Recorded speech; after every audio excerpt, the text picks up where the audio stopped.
dear students, we will learn the temperature stresses in composite member in parallel.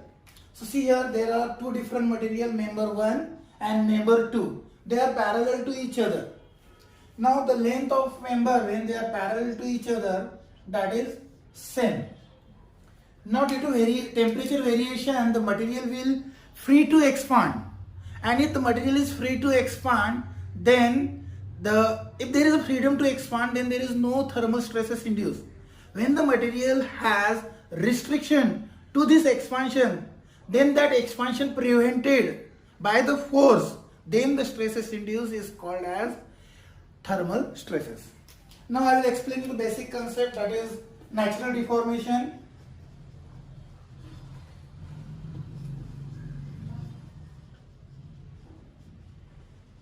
Now here, if this is the member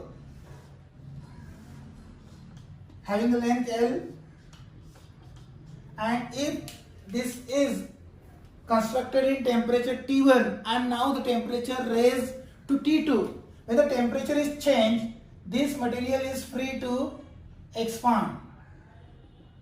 If this free to expand is your alpha TL, this is called as free expansion.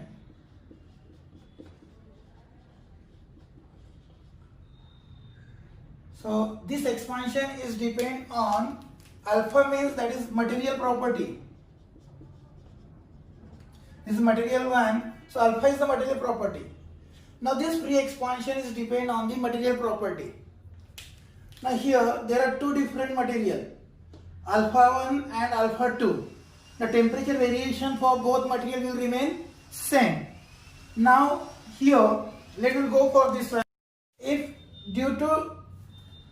If alpha 1 is greater than alpha 2, if this material 1 having coefficient of linear thermal expansion is greater than the coefficient linear expansion of the material 2, then this material 1 whose coefficient thermal expansion is more will expand more, and their free expansion is alpha TL1. Now only alpha is changed in this formula, alpha TL, because in these two material they are subjected to same temperature variation having the same length. Now material 2 whose coefficient of linear expansion is less will expand by this amount, that is alpha 2 TL. So like this, there is a difference in thermal free expansion. There is a difference in free expansion. This will be expand more, this will be expand less. Now if we will apply the fixed support at this point, due to this fixity, the force exerted by the fixed support in member 1 will be more, because this will be expand more, so more force is required to compress it or to keep in position, and here the less force is required to keep in position. Now there is a difference in the force, and this composite material, because of the internal stress difference, they will be break. So to avoid this failure of the composite member, what we will do, we will just try to find out such a section where when we press this one by applying the compressive force and pull this one by applying the tensile force, the stresses will be, the tension and compression will remain same. So we will pull these up to such an axis up to which this compression applied on this member and tension applied in this member will remain same. So now the concept in this particular, the member, the temperature stresses in composite member in parallel, the first concept is tension in member 1 is equal to compression, or tension in member is equal to compression in member.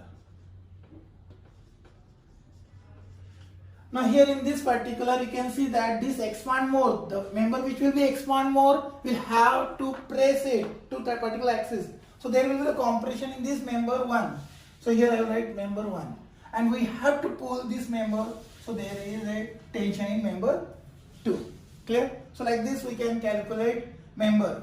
we have the basic definition. We know that stress is equal to force upon area. Hence, force is equal to stress into area. Now here, tension is nothing but force and compression is nothing but force. So I will write here sigma 2 into A2 is equal to sigma 1 into A1. And from this expression, we will get the relation sigma 2 is equal to A1 upon A2 into sigma 1. And this is the expression by which you can find out the relation between the stresses induced in the material 1 and material 2. Clear? So up to this we can find out the first concept which is used in the composite member in parallel. Now, the next is the net deformation.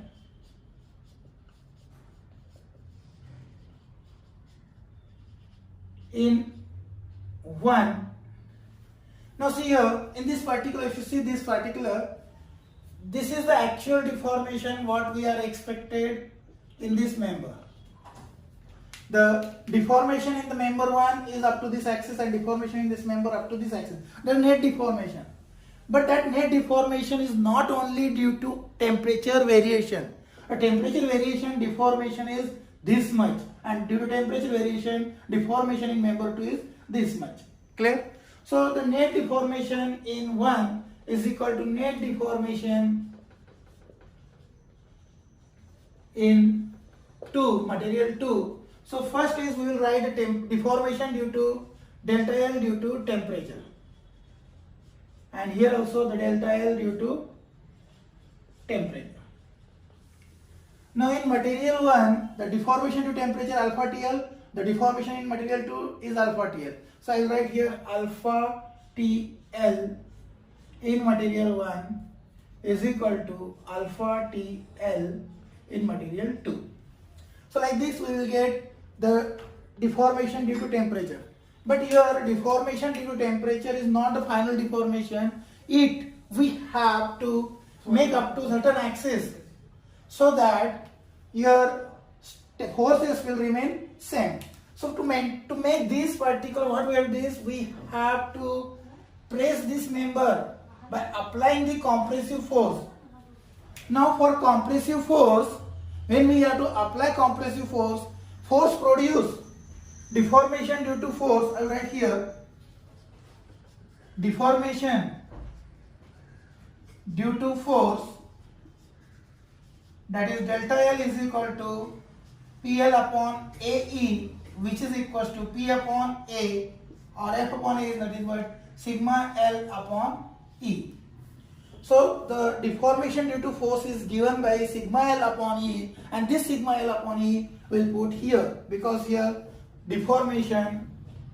Now in alpha TL, which will be more, we have to reduce this. So I will write here minus delta L due to compressive force. Clear? Delta L due to compressive force. That's why we have to do that. And here, in second case, here we have to pull it up to this one, and this deformation delta L due to tension, and this deformation delta L due to compression. So we will, here we have to add delta L due to tension. And now deformation due to force is given by sigma L upon E. I will write here sigma L upon E in material 1, and here my plus sigma L upon E in material 2. So like this we will get this expression of net deformation. Since the length of both material, the L1 and L2 is L, since the L is same,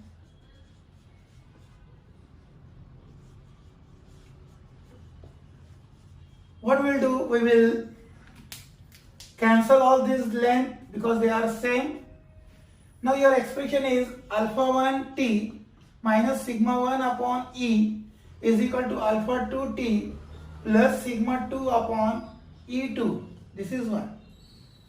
Now rearrange this statement expression. So we'll take this on that side. We'll get sigma 1 upon E1 plus sigma 2 upon E2, and here alpha 1 T is common, the temperature variation for both material is same. So T is constant. So I will write here alpha 1 minus alpha 2 into T. So this is the expression which is used to find out temperature variation in the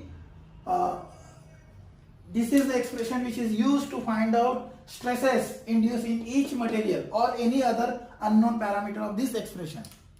So by using these two expression, one is this is the one tension and second is this expression. By using these two expression, we can find out the stress variation in the member. Stress in material 1 and stress in material 2. Now sometimes they ask you find deformation in the member.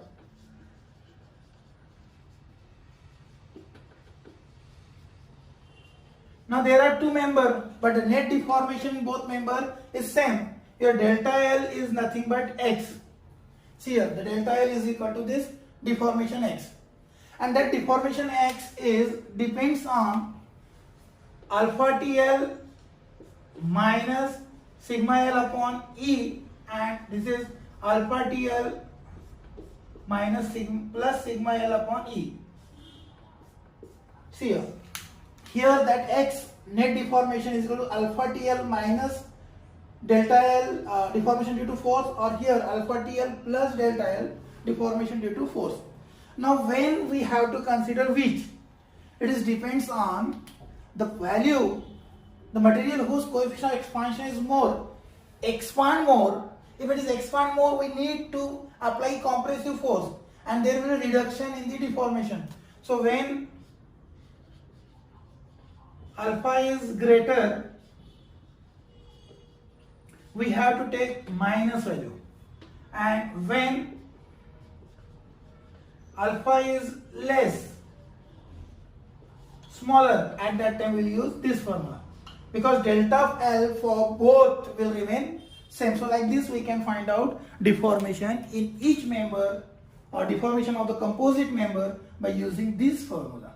So in this way we will solve the numerical on thermal stresses.